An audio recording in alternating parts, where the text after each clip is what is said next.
The RAP program must also continue to increase awareness about local environmental problems. Environmental education is a high priority. The long-term maintenance of the Bay of Quinte will depend on future generations. In this regard, the Bay of Quinte RAP and Queen's University Faculty of Education are jointly developing an educational package that deals with the Bay. What we are doing is developing education activities that can be used in conjunction with teachers' classroom materials in an interdisciplinary way. We will have activities that are very manipulative, hands-on,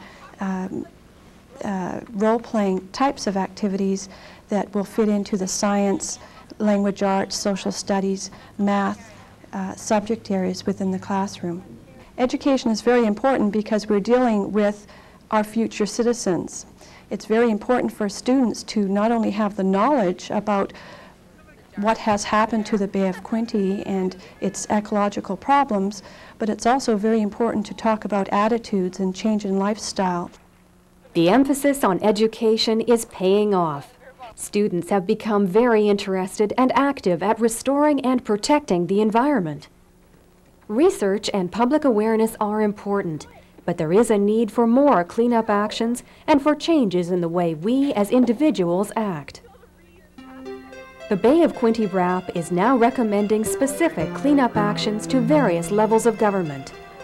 These recommendations are wide-ranging. All sectors of society will be affected. Restoration and protection goals have been established. Under terms of the Municipal Industrial Strategy for Abatement, or MISA, industries will be required to virtually eliminate their discharge of persistent toxic contaminants. Agriculture needs to reduce its phosphorus loading by 25%, eliminate bacteria inputs, and reduce the use of pesticides. It is recommended that municipalities upgrade and expand their sewage treatment plants and operate them at more stringent standards. Urban inputs of bacteria also need to be eliminated. New inputs of pollution are unacceptable. There can be no net increase in contamination from new urban development. Conversely, there can be no net loss of fish and wildlife habitat due to shoreline development. For all these goals, numeric objectives have been established to measure their success. These recommendations, if adopted, will require all of us to make some tough choices. Well, I think at the personal level, we have to look at our own behavior, and it's as simple as what do I spray on my lawn? Why do I spray at all? What do I do in my garden as far as using toxic substances? What do I use in my house? It's as simple as that. I think it's also really important as individual people that we get together with our neighbors and start working on community actions. It's not to have the hope that somehow we can catch them when we release them into the environment and avoid the problems. And it obviously isn't to go and spend millions or billions of dollars later cleaning up after we've created the mess.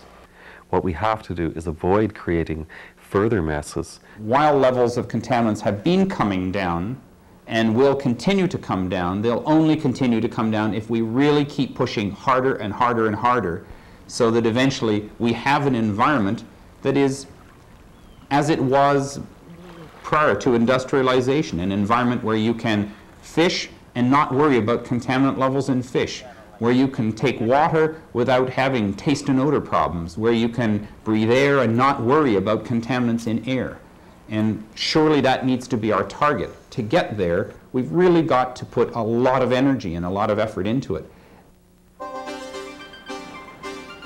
Restoring the Bay of Quinte won't be without cost. Social and economic factors must be considered. Yet if we work together, it can be done.